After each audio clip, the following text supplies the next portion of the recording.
Que Dieu récompense votre fidélité à ce programme. C'est un nouveau jour, une nouvelle soirée, mais aussi et surtout une nouvelle histoire. Je vous embarque justement pour comprendre cette histoire-là. Alors je vous dis simplement shalom, mais surtout que Point d'accord commence.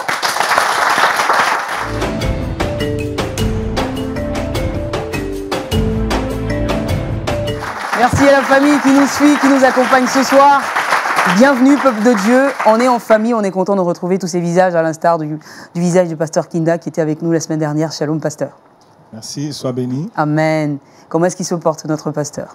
Je me porte à merveille, grâce au Seigneur et à son esprit. Bien sûr. Et vous n'êtes pas seul, vous venez avec le peuple? Oui, je suis là avec mon épouse et puis toute une petite partie de l'Assemblée. D'accord. Nous sommes venus participer à l'émission de LMTV. D'accord. Oui, d'accord. D'accord. Et l'Assemblée, déjà, c'est l'église? L'église Parole de Vie, Jean 1. Ça, j'ai pas oublié. Merci. Bruno, communément appelé Soweto. Merci beaucoup, pasteur. Bienvenue. C'est clair qu'avec ces éducations, on ne se perdra pas.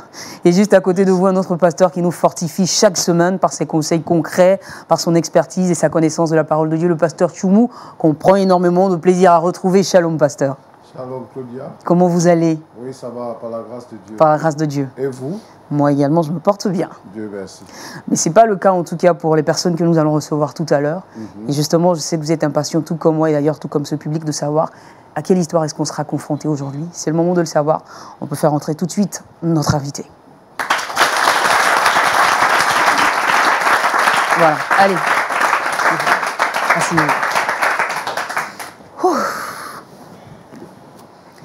Bonsoir, frère. Bonsoir, maman. Comment est-ce que vous allez? À merveille, ça va. Ça va, par la grâce de Dieu. Ouais, d'accord. Nous sommes contents de recevoir chez nous, qui du coup devient aussi chez vous. C'est votre plateau. Merci. Et merci pour la confiance que vous nous avez accordée. Merci, maman. Alors vous êtes Jean-Jacques Abel. Vous êtes âgé d'une vingtaine d'années. Et aujourd'hui, vous êtes seul parce que vous avez envie de partager une histoire, en fait, à laquelle vous êtes confronté depuis un certain nombre de temps. D'accord. Moi, je vous présente rapidement les personnes qui sont aussi avec moi. Il y a l'église du pasteur Kinda qui nous accompagne. Il y a également le pasteur consultant Tchoumou. Et avec lui, on essaiera par la grâce de Dieu d'apporter de la lumière sur ce qui vous tracasse. Alors, pourquoi vous nous visitez aujourd'hui? De qui est-ce que vous voulez nous parler? De mon grand frère. De votre grand frère. D'accord. Alors, c'est une histoire que vous avez vécue avec lui? C'est une histoire qu'il vous a racontée? Ou c'est une histoire qu'il vous a racontée à moitié? En fait, j'ai vécu cette histoire avec lui. D'accord. Raison pour laquelle mes mots pèsent même pour sortir. Pour sortir. Parce que j'ai très mal même d'être assis ici. J'ai très mal, beaucoup mal. Vous avez mal? Ça remontait depuis 2005. D'accord. Mon grand frère était un instituteur. Et dans les débuts, vous savez, quand tu es enseignant, il arrive des moments où on vous affecte. D'accord. Dans des localités un peu du pays. Donc mon grand frère était affecté dans la sous-région. Et arrivé là-bas dans les débuts, c'était très difficile. Pour trouver un logement, un toit. Et il y avait un enseignant dans la localité qui nous a hébergés, vu qu'il était seul. D'accord. C'est-à-dire que vous arrivez dans une ville où vous ne connaissiez encore personne? Personne. Une personne que vous Parce qu'il y a deux qui nous avaient d'abord refusé, parce qu'ils étaient mariés et autres, ils avaient des enfants, il n'y avait pas trop de place pour nous recevoir. C'était le troisième qui avait accepté qu'on aille s'abreuver chez lui. D'accord. Donc il nous a accepté comme étant ses frères. D'accord. Et il devient du coup votre tuteur? Effectivement. D'accord. Et comment ça se passe, cette cohabitation avec ce monsieur que vous ne connaissiez pas? Dans le début, c'était pas facile. Il y avait un peu de gêne. Un peu de gêne. Bon, moi je me réveillais habituellement à 8 h. Mais arrivé là-bas, je dormais au salon. Donc il fallait me réveiller à 6 h. D'accord. Balayer un pour peu, aider aussi, voilà, faire le ménage et tout, bien sûr. Voilà, quand tu vis chez les gens, il faut donner au moins le courage aux gens de pouvoir toujours t'aider. De pouvoir t'aider. Je balayais, je suis un peu la maison. Mais à vrai dire, le monsieur était gentil avec nous. Il était bien. Il nous partageait beaucoup de choses. D'accord. Il partait à l'église, ce monsieur, il était chrétien? Oui, chrétien. D'accord. Et nous avons passé, je pense, bien un an avec lui. D'accord. Avant, finalement, d'avoir une maison à vous? Oui, avant d'avoir une maison à nous. On a fait un an ensemble. D'accord. Et pendant ces un an, il nous a envoyés dans son église. D'accord. Alors on a passé, je peux dire, 6 à 7 mois dans l'église. Dans l'église. Voilà, donc le pasteur était beaucoup attaché à nous, nous des conseils. Parce que vous étiez des nouveaux venus. Des nouveaux venus. Voilà, tout le monde était autour de vous. Voilà. Il y avait même d'autres fidèles qui nous rendaient visite à la maison. D'accord. Voilà. Et durant ce temps, mon grand frère et son ami avaient tissé un lien fort d'amitié. Donc votre grand frère et votre hôte sont devenus finalement des amis. Voilà, de très bons amis. Ils partageaient à peu près tout, les conseils, on pourrait dire même le même matelas et autres, puisque moi j'étais au salon. Et parce que le monsieur avait vraiment mis sa maison à votre disposition. Effectivement. D'accord. Voilà. Si je me souviens bien, si j'ai bonne mémoire, 6 mois plus tard, nous avions une maison. Après les 6 mois passés, 6 mois plus tard, on avait une maison. Et malgré qu'on avait une maison, c'est de la même localité. Donc mon frère et son ami se voyaient toujours. Ils continuent à se voir. Voilà, toujours se voyaient. Ils ne se cachaient rien. Tout ce qui était secret, ils se disaient. Donc mon grand frère a reçu une fois une nouvelle venant de son ami. Il avait dit à l'église, il y avait une fille voilà, qu'il voyait là-bas. Elle était chantre dans la chorale. Elle chantait avec le groupe musical et autres. Et la personne, la fille s'appelait Sandrine. D'accord, Sandrine. Sandrine. Il aimait bien. Il a fait asseoir, parler avec Sandrine et autres. Alors, je veux savoir, en fait, qui était attiré par Sandrine, votre grand frère? Non, non, pas mon grand frère. L'ami à mon grand frère. D'accord. Il était attiré à Sandrine, il aimait bien. Et il a partagé ça? Comme il n'y a pas de secret entre les deux, il a approché mon grand frère, il a expliqué. Mais il y avait un vice. D'accord. C'est que mon grand frère aussi, par coïncidence, aimait la même fille. D'accord. Voilà. Mon grand frère aimait la même fille, mais comme c'est l'ami qui a fait le premier pas, mon grand frère ne pouvait pas dire aussi à son ami que ah, j'aime la même fille. C'est resté en secret entre lui et lui. Entre lui et lui. Voilà. Donc au fil du temps, l'ami se confiait au pasteur avec la fille en question, disant qu'il vient entreprendre un mariage et autres. D'accord, donc il projetait en fait de... Effectivement. D'accord. Donc au fil du temps, le pasteur donnait des conseils, comment faire pour évoluer dans la vie du couple et autres. Mais je veux dire, à ce moment-là, rien n'avait été officialisé, pas encore de présentation non, pas officiel. Devant l'Assemblée. Non, ce n'était pas officiel. Pendant qu'ils vivaient les relations, moi, mon grand frère, en âme et conscience, je sentais en lui que ça n'allait pas trop. Je sentais en lui qu'il y avait quelque chose en lui qui le gênait quand il voyait les deux ensemble. Quand il voyait les deux ensemble. Et il savait aussi que dans les domaines, il a à chaque fois des affectations. Chaque fois, on affecte. Donc, l'ami en question devait être affecté dans une autre localité. Voilà. Mais vu qu'il s'engageait dans un autre projet de mariage, il ne voulait pas laisser la fille ici et aller ailleurs. Partir subitement. Voilà. Donc, au fil du temps, il partait souvent à Abidjan, il avait quelques papiers et autres par rapport à son affectation pour l'annuler pour rester dans la même ville. Et il partait, il faisait 2 jours, 3 jours, il revenait. Donc il fallait suivre en fait le dossier en cours. Le dossier en cours. Pasteur, c'est bon, on suit l'histoire? D'accord. Donc il partait, il revenait, il partait, il revenait. Et le dernier voyage chez Abidjan a duré 1 semaine. Et pendant ces 1 semaine, mon grand frère est allé à la maison voir la femme de son ami en question. La fiancée. La fiancée. Il lui a dit qu'il avait un secret à partager avec elle. Il avait dit auparavant qu'il n'est pas le mieux placé à parler. Mais si son ami ne lui a pas dit, c'est parce qu'à la base, il ne voulait pas la perdre. Il ne voulait pas perdre, voilà, d'accord. Et c'était quoi ce secret à partager?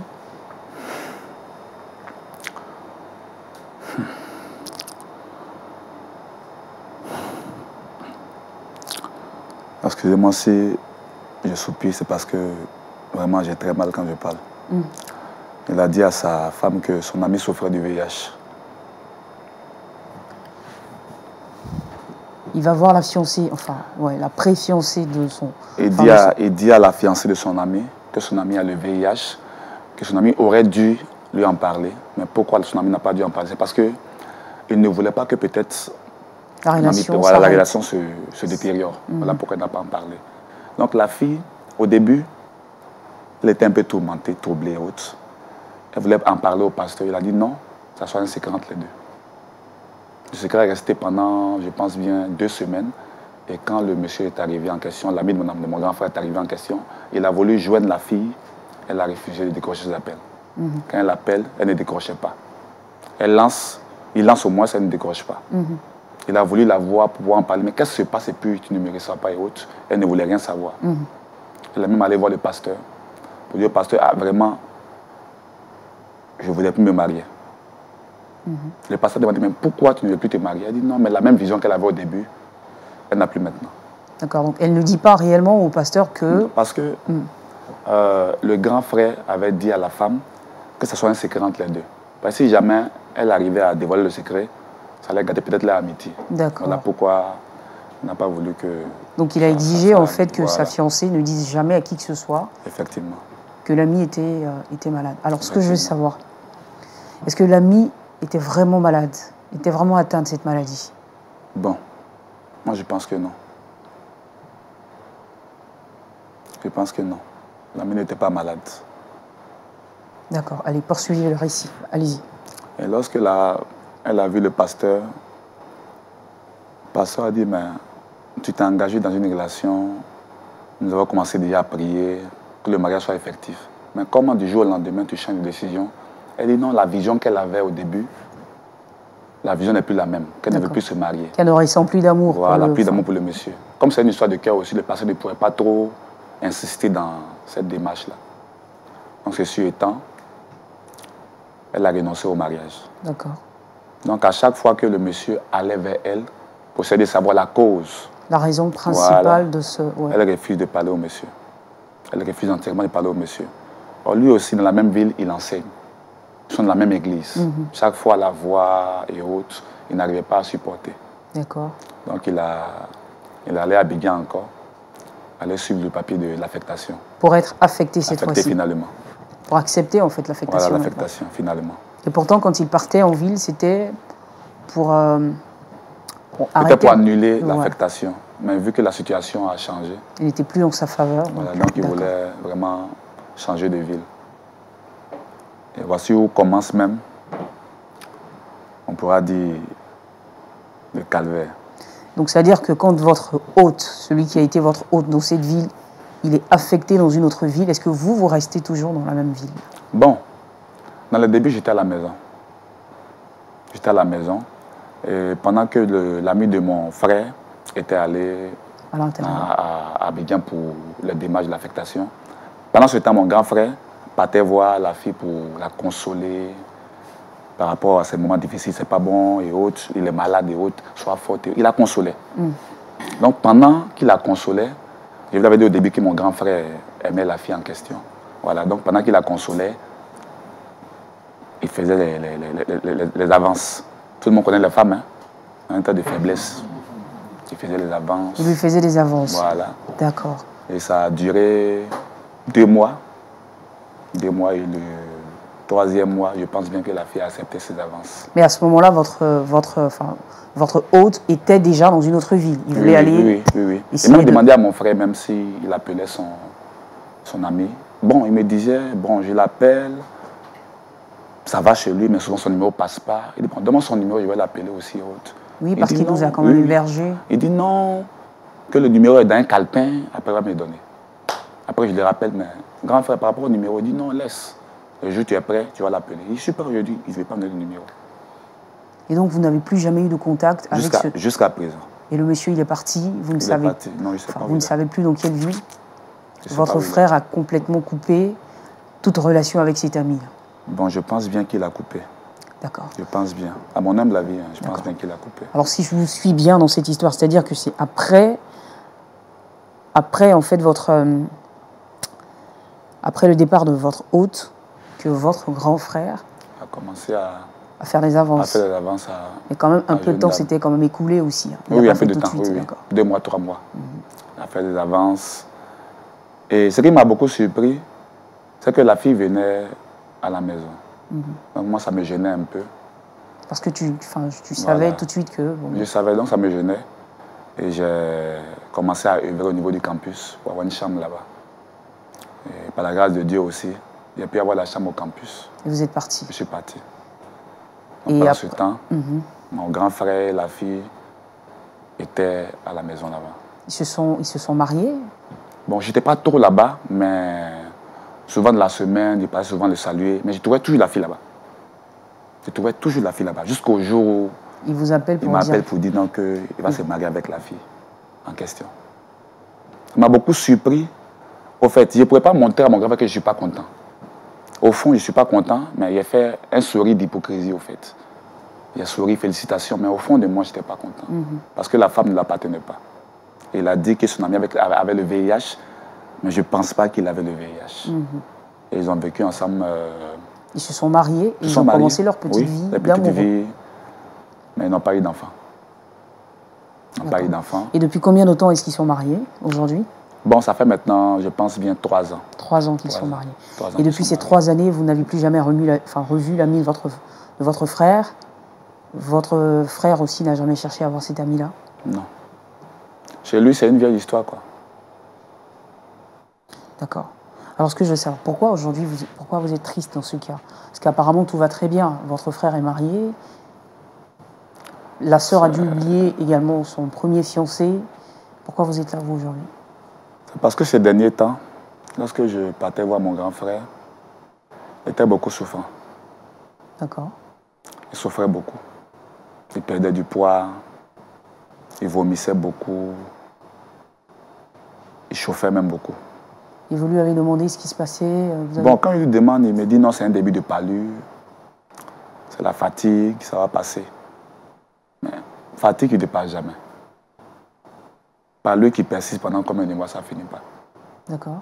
Et j'ai tellement insisté avec mes questions qu'il a fini de... Il m'a invité une fois dans sa chambre, il m'a fait asseoir. Il m'a commencé à me parler. Et quand il me parlait... Il avait les larmes aux yeux, il pleurait, il était dans quel état? J'ai commencé à fondre à l'âme et j'ai pensé à ma maman. J'ai pensé à ma maman qui me donnait toujours des conseils en disant dans la vie, pour évoluer, il faut toujours faire du bien aux autres. Il faut être reconnaissant avec ceux qui vous rendent du service. Mais j'ai vu que ce n'était pas le cas pour mon grand frère. Et quand il avouait ce qui se passait, vraiment, j'avais beaucoup mal. J'avais des larmes aux yeux. Et je ne pouvais pas garder ce qu'il m'a dit comme secret éternel. La raison pour laquelle je suis ici. D'accord. Voilà. Alors, qu'est-ce qu'il vous a dit, votre frère? Bon. D'abord, il a avoué en me disant que son ami n'était pas malade.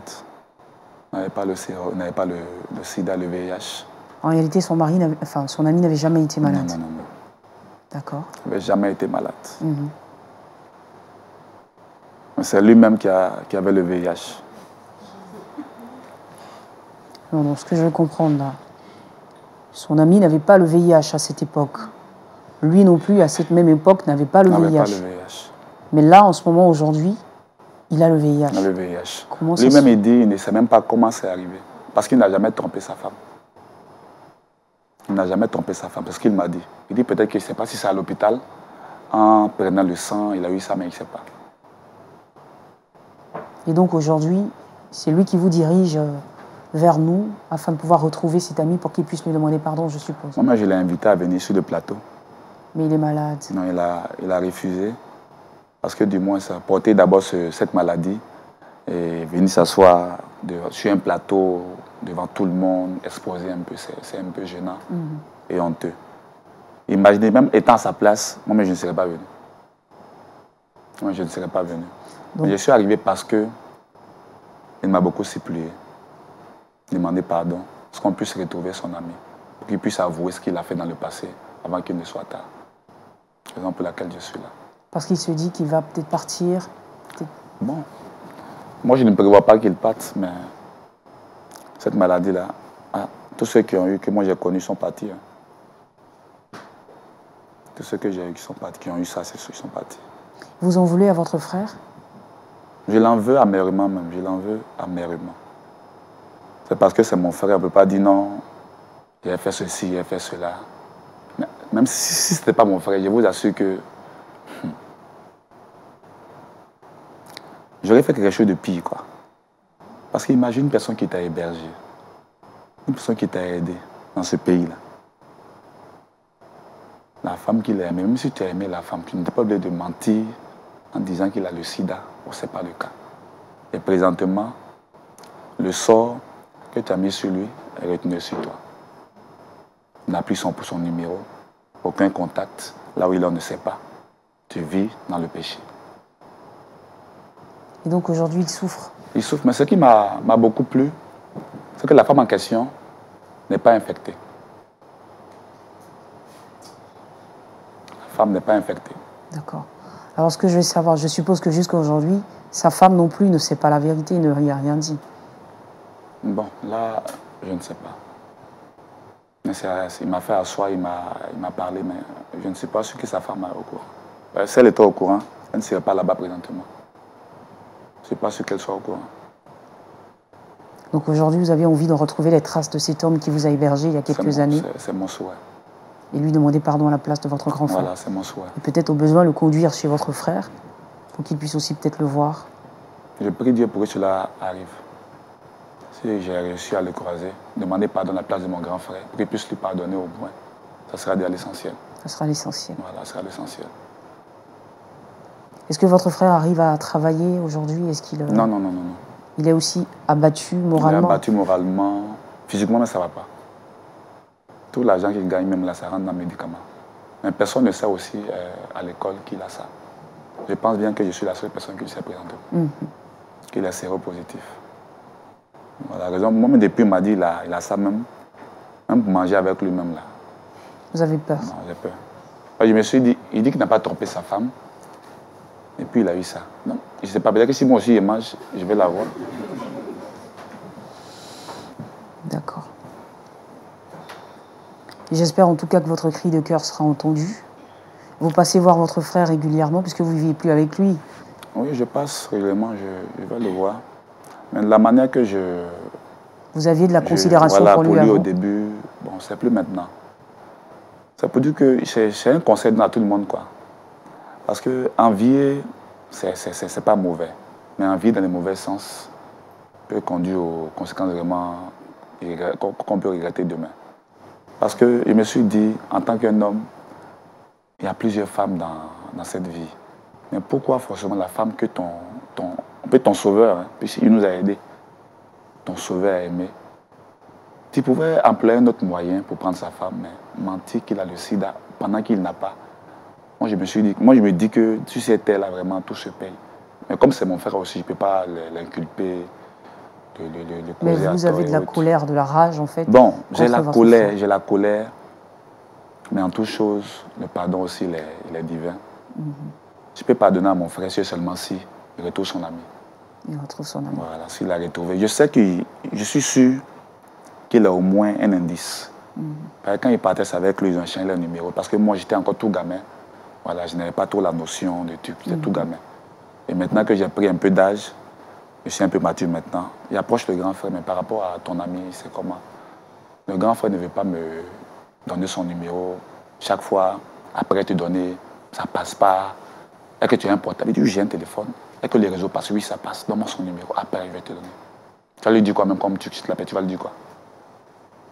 Donc, je constate qu'il n'a pas envie, voilà, de me donner le numéro. Non, je pense qu'il a envie. Si vous a fait appel pour vous confier cette démarche, je pense que c'est parce qu'il a compris quelque chose. Il a besoin du pardon de cet ami-là pour retrouver un bout de sa paix intérieure aussi. Je pense La première des choses, le plus dur, c'est de retrouver cet ami-là d'abord. Voilà, moi, j'ai prié pour qu'on puisse le retrouver. Et à la suite, demander pardon. S'il a lieu d'accepter le pardon, moi, ça me fera beaucoup plaisir. Parce qu'on peut dire que j'étais même complice. On pourrait dire que je suis coupable. Puisque dans le début, Et ça veut dire que ce mariage, en fait, l'ami en question n'a pas pu y assister. Non, il n'a pas pu assister. Il n'est pas au courant même du mariage. Il n'est pas au courant. Parce que le mariage, ce n'est pas fait de façon où on invite la plupart des personnes. Le mariage, c'est fait à 4. Donc l'ami même n'est pas informé.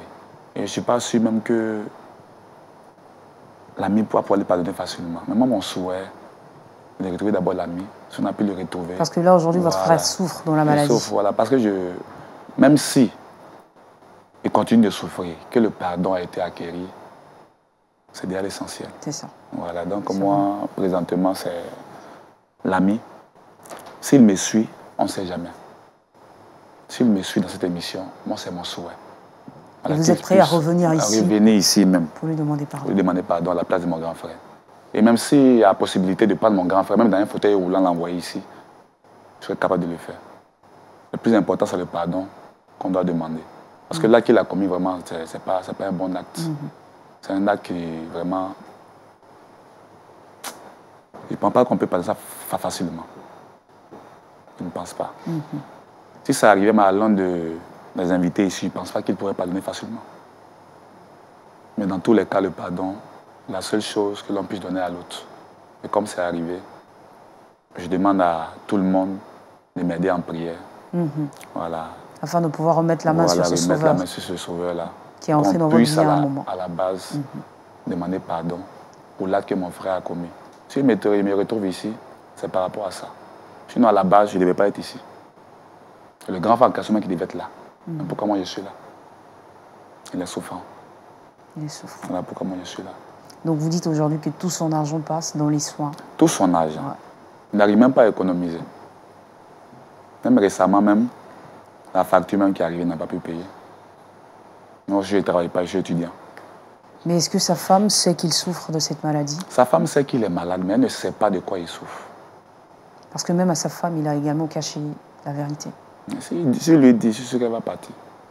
De la même manière, elle a fui le premier sida. Voilà, d'accord. J'espère en tout cas que votre cri de cœur sera entendu et que vous pourrez facilement remettre la main sur ce monsieur-là, d'accord? En attendant, je donne la parole au public pour qu'il puisse réagir rapidement sur votre histoire. Alors, public, je suis à vous. Oui, cher frère, shalom. Shalom. Le comportement de son frère n'a pas été un bon comportement. Il aimait la fille dans son cœur. Il aurait dû avouer même, comment on appelle ça? Ses sentiments. Voilà. À son hôte qu'il aime la fille, il n'est pas obligé de mentir pour pouvoir avoir la fille. Finalement, ce qu'il a dit a eu un effet boomerang, c'est-à-dire il a dit quelque chose sur une personne, c'est revenu à lui. Donc j'ai l'impression que, bon, ça c'est peut-être moi qui le pense, que c'est un châtiment, c'est une chicotte de Dieu pour dire que ce qu'il a fait n'est pas du tout bon. Et je pense que la démarche du pardon peut sauver cette situation, puisque dans les dits du jeune frère, il a dit que son épouse n'a pas la maladie. Pourtant, les deux vivent ensemble, ce qui suppose qu'elle devait avoir la maladie. Ce qu'il laisse entendre, mais si elle n'a pas la maladie, ça veut dire que c'est une chicotte de Dieu qui est sur la vie de cet homme. Et comme il veut demander pardon, se repentir, je pense que c'est la bonne voie. C'est la bonne démarche. Et le jeune frère a bien fait de pouvoir venir intervenir dans ce sens. Vraiment que Dieu le bénisse et nous prions tous qu'on puisse retrouver cet homme, ce bienfaiteur, parce qu'il y a beaucoup d'hommes qui rendent service, mais en retour, ils sont mal payés. Voilà, les gens sont beaucoup ingrats et tout ça. Donc, on espère qu'on va le retrouver par la grâce de Dieu. Et que Dieu va donner un dénouement heureux à cette situation. Que Dieu vous bénisse. Amen. Merci beaucoup. Une autre intervention, celle du pasteur, oui. Voilà. Pasteur Kinda qui nous visite avec son église, effectivement, a aussi son mot à dire. Allez, pasteur, qu'est-ce qu'on peut dire au frère Jean-Jacques? Moi, ce que je peux dire aux jeunes frères, c'est que vraiment tu es là à porter le fardeau de ton frère, entreprendre des démarches pour voir dans quelle mesure tu pourras aider ton frère. C'est ce qui est un peu le problème de la jeunesse aujourd'hui. Voilà. Mais je ne suis pas là pour le juger, pour le condamner, non, ou pour lui jeter la pierre. Non, non. Je suis là pour te dire, d'aller dire à ton frère, il faut qu'il commence déjà à confesser à sa femme. Depuis le début jusqu'à ce jour, tout ce qu'il a fait, comment il a fait pour conquérir cette femme-là, il doit tout avouer. Ce n'est pas une question, il dit non, si il lui dit que non, voilà, j'ai le VIH, elle va partir. Non. Où on est arrivé là? Il s'agit là de mettre sa vie en règle vis-à-vis de Dieu. Ça, c'est la première des choses. Secondo, de pouvoir vraiment savoir que Dieu est amour et il pardonne. Mais il pardonne à celui-là qui reconnaît ses fautes, ses transgressions. Il dit celui qui avoue ses transgressions et les délaisse obtient miséricorde. Moi, je dis toujours que la miséricorde de Dieu dure toujours, comme la Bible le dit. Donc, tu diras à ton frère de voir sa femme, de s'asseoir avec elle d'abord. La confession commence d'abord par cette femme-là. Avant même de commencer à chercher l'autre à qui il a fait, bon, monsieur du terme, le tapé d'eau. Il doit d'abord faire asseoir sa femme, s'il veut en ta présence, s'il veut avoir plus de courage. Et puis dire à sa femme, voilà comment ça arrivé, voilà comment j'ai accusé l'homme en fait réellement que tu devais marier pour pouvoir t'avoir. Avouer tout ce qui s'est passé à cette femme. Ensuite, quel que soit ce que la femme va dire, maintenant, il pourra maintenant se mettre à rechercher maintenant son ami. Ce n'est même plus son ami, puisque ce qu'il a fait, un ami ne fait pas ça à l'autre, à son prochain. Il commence maintenant à chercher l'autre. Et je crois que s'il le cherche, il va le trouver. Et la Côte d'Ivoire n'est pas aussi grande que ça. Et puis bon, voilà, il a son numéro de téléphone, il peut le joindre. Il peut aller même à l'inspecteur général, là où il était, tout et tout, dans sa région. Il va forcément le retrouver. Il va le faire asseoir, il va demander pardon. S'il ne peut pas le faire avec toi, il peut voir son pasteur pour dire, avoue au pasteur, voilà ce qui se passe. Ils vont faire asseoir la dame.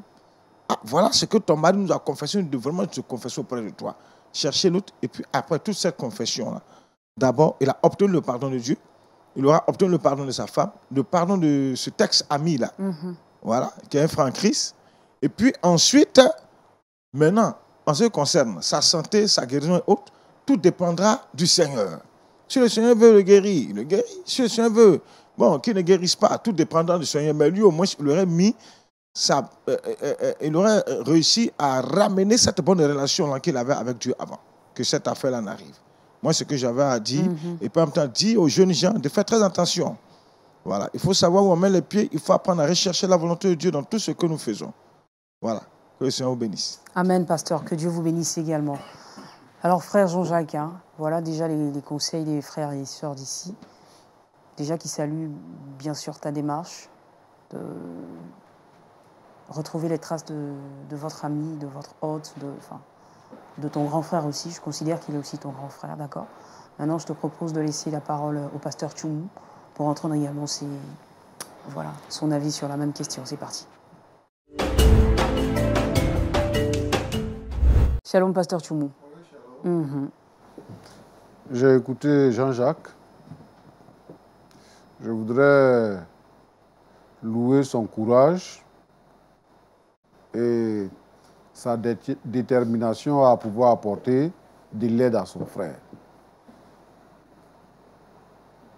Quand j'analyse ses propos, premièrement, je pense que son frère est parti à l'église, mais il n'est pas converti.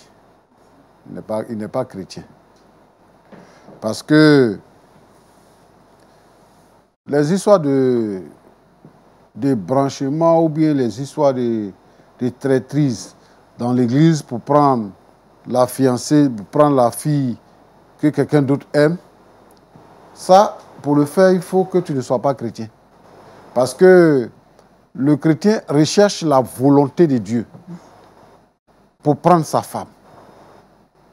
Il recherche la volonté de Dieu. La femme également recherche la volonté de Dieu. C'est vrai qu'aujourd'hui, avec tout ce que nous vivons, beaucoup de sœurs regardent celui qui a un travail. Mais dans leur cas, là, les deux sont instituteurs. Alors, pourquoi aller dire qu'il est malade? Pourquoi?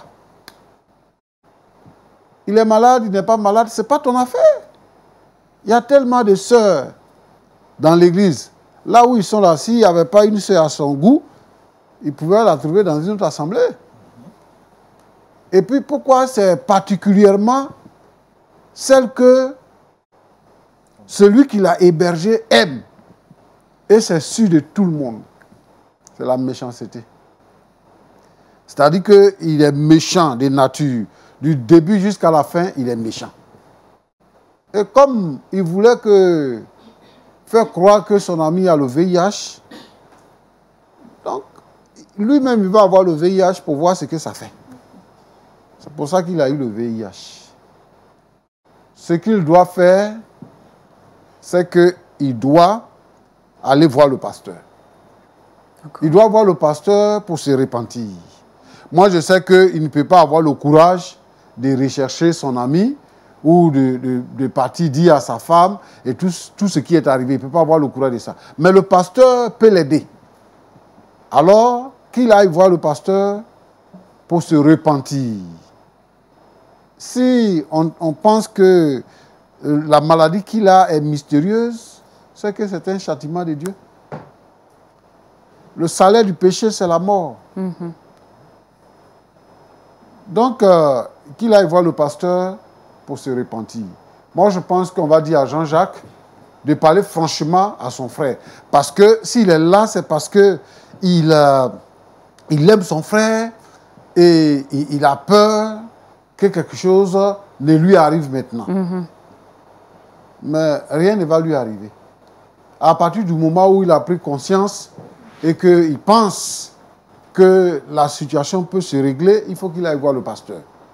Pour que le pasteur appelle monsieur, madame, parle avec eux et recherche le contact de son fidèle qui est parti ailleurs. C'est facile. Moi, je pense qu'on va le retrouver. On va le retrouver. Ça va lui faire un choc. Mais, avec la grâce de Dieu, il va laisser tomber. Pasteur, vous pensez également, vous aussi, que ça peut être un châtiment du Seigneur? Je pense ça. Je pense ça. Je pense que ça peut être un châtiment. Vu que la vie de son épouse a été épargnée. Par rapport à ce qui... Parce que, bon, son épouse n'est pas atteinte. Scientifiquement, ça s'explique. Hein. L'un peut être séropositif et l'autre ne l'est pas. Ça s'explique. Mais dans son cas, puisqu'il y a un préalable, donc je fais un lien pour dire que c'est un châtiment. Alors, je voudrais lancer un appel aux jeunes gens qui sont dans l'église. Quand vous êtes dans l'église, là, c'est Dieu que vous devez chercher. À ne pas promener les regards, à ne pas convoiter les jeunes gens, jeunes filles qui sont autour de vous. Recherchez la volonté de Dieu pour que Dieu puisse vous bénir. Se marier, c'est une bénédiction. Alors, quand on ne cherche pas la volonté de Dieu et qu'on se marie, ça devient un péché et vous êtes frappé de malédiction. Et c'est le cas que nous sommes en train de vivre.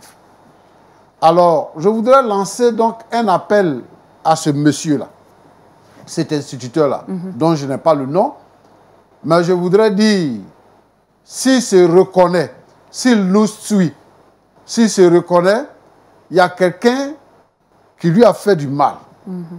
Et ce quelqu'un-là est en train de payer le mal qu'il lui a fait.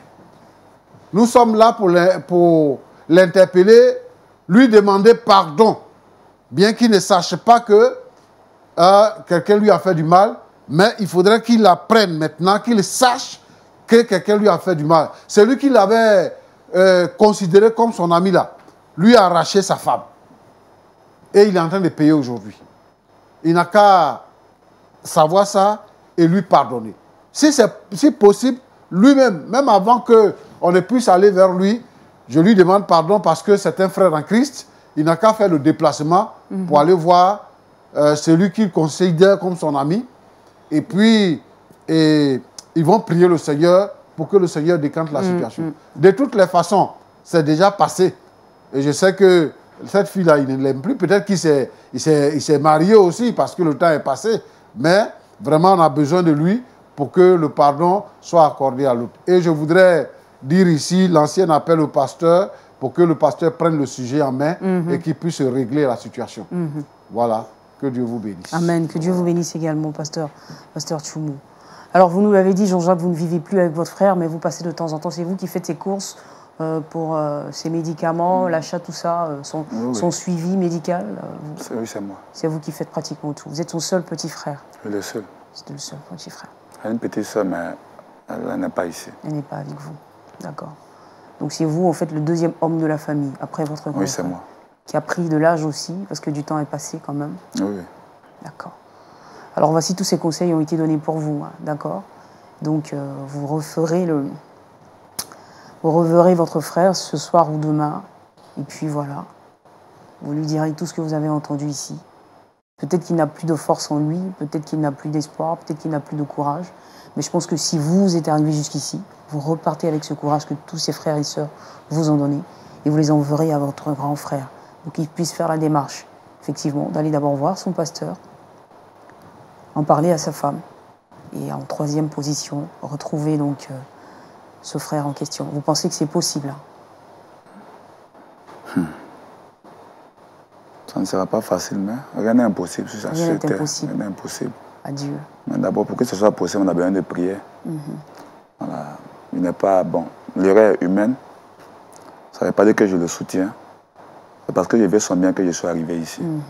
Donc si j'ai avancé le problème, c'est pour qu'on puisse prier ensemble pour lui. Voilà pourquoi je suis ici. Vous savez, en toute chose, lorsqu'un problème ne t'a pas encore arrivé, voilà, tu ne peux pas le résoudre à ta manière. On peut penser, on peut dire, mais est-ce qu'il y a la réalité, est-ce qu'il y a la vérité qui est présentement là? Il traverse cette maladie-là. Présentement, il vous parle, il traverse ça. Mais le souci, ce n'est pas les médicaments qu'on lui donne là. C'est l'homme qui a prescrit. Tu peux boire, mais sans que la prière, sans que Dieu n'ait mis sa main dans ce médicament, tu ne peux pas guérir. Et avant même que Dieu même ne puisse te guérir, il faudrait que l'homme à qui tu as fait du mal puisse te pardonner. Voilà, je suis arrivé ici, c'est pour qu'on puisse trouver une solution de prière. Afin que mon souhait soit exaucé. Rencontrer ce monsieur, notre bienfaiteur, qui est présentement victime du comportement de mon frère, qu'il puisse à la base le pardonner. Et si possible, si vraiment c'est un châtiment de Dieu, que Dieu ait pitié de son corps, afin qu'il puisse revenir à l'état normal. L'état normal. Voilà pourquoi je suis là. Avec notre Dieu, tout est possible. Hein. Amen. Vous avez bien fait, vous l'avez dit dans vos propos, qu'aujourd'hui, votre démarche, en tout cas, c'est déjà, dans un premier temps, de vous aider, qu'une chaîne de prière se forme autour de vous, afin que par la prière, effectivement, le miracle divin puisse s'opérer. C'est une très bonne, c'est une excellente idée, c'est une excellente démarche. Notre pasteur est là, et bien sûr, il va nous accompagner dans cette prière, pasteur. Bon, avant de prier, j'ai une pensée que je voudrais partager. C'est que j'ai lu la pensée quelque part. On dit, quand tu fais du bien à quelqu'un, tu es en train de préparer ton futur ennemi. Mais tous ceux qui font le bien ne doivent pas se lasser de faire le bien. Même si tu as fait du bien à quelqu'un, qui te récompense par l'ingratitude, le chrétien n'agit pas par rapport à son prochain, mais il agit par rapport à Dieu. Donc, le bien que tu fais, Dieu voit. Alors donc, c'est pour dire à cet instituteur-là que faut pas, il va regretter d'avoir fait du bien à quelqu'un qui l'a trompé ou bien qui lui a fait du mal. Voilà. Donc, c'est sur cette note-là que je voudrais m'arrêter pour prier. Bien sûr, allons-y, pasteur. Seigneur, notre Dieu, notre Père, je t'apporte cette histoire, je t'apporte Jean-Jacques, qui est soucieux de son frère et qui est venu sur ce plateau pour expliquer tout ce qu'il y a, tout ce qu'il y a eu. Premièrement, nous te demandons pardon pour la manière dont son grand frère s'est comporté. Te demandons pardon pour lui. Si la maladie qu'il a est liée à ce qu'il a fait, Seigneur notre Dieu, nous voulons te demander pardon. Sois apaisé envers lui et guéris-le. Seigneur notre Dieu, donne-lui la possibilité et la capacité de pouvoir demander pardon. Et surtout, Seigneur notre Dieu, notre Père, de se réconcilier avec toi. Seigneur, tu es bon. Et lorsque, Seigneur, tu agis, c'est pour notre bien. Merci pour cette famille que tu vas réconcilier, que tu vas reconstituer, pour cette amitié qui va reprendre. Tu permettras à l'autre de pardonner. Et tu permettras également à cette femme-là de comprendre la vérité et de pardonner à son mari. Et même de demander pardon à celui qui a été son ex-fiancé. Pour que, Seigneur, la paix revienne. Merci parce que tu le guéris maintenant. Seigneur, notre Dieu, notre Père, nous voulons que tu agisses sur la pensée des frères et des sœurs pour ne pas qu'ils soient comme dans cette histoire. Sois béni au nom de Jésus-Christ. Amen. Amen. Amen. Et vous également, pasteur, soyez bénis. Merci de votre présence. On se dit rendez-vous la semaine prochaine. Hein. Oui. Voilà, à la même heure. Amen. Avec toujours la même force, oui, par la grâce de Dieu. Pasteur Kinda, merci d'avoir passé ces 2 semaines avec nous. Dieu vous bénisse. Je salue également le peuple béni de votre assemblée. Les frères et sœurs, soyez bénis. Vous êtes chez vous ici, vous revenez quand vous voulez. Les bras seront toujours grands ouverts pour vous accueillir. On peut vous applaudir bien fort, vous êtes formidables. Merci beaucoup. Jean-Jacques, merci beaucoup. Et donc, comme je te le disais tout à l'heure, tu repars chez toi avec tout notre soutien. Et on attend impatiemment ce jour où tu nous appelleras pour nous dire « Claudia, on revient sur ton plateau parce qu'on a retrouvé notre grand frère. Je viens aussi avec mon grand frère pour évidemment demander pardon publiquement et résoudre une bonne fois pour toutes cette affaire-là. J'attends ce coup de fil. Amen. Et avec la foi, je sais que ce jour-là viendra. D'accord. Merci beaucoup, rentre bien chez toi. Merci. Et puis donne-nous des nouvelles de toi très bientôt. Merci. Et vous aussi qui avez pris de votre temps pour suivre cette émission, Dieu vous bénisse. Merci d'être resté fidèle jusqu'à la fin. J'espère que Dieu, à travers l'histoire de Jean-Jacques, vous a parlé et certainement aura apporté aussi une solution à votre problème s'il était similaire. L'histoire s'arrête ici, pas de point d'accord aujourd'hui, mais on part avec cette question. Vous, à la place de Jean-Jacques, est-ce que vous auriez adopté la même démarche? Vous le savez bien, le débat est ouvert et naturellement on peut se poursuivre chez vous. Bonsoir.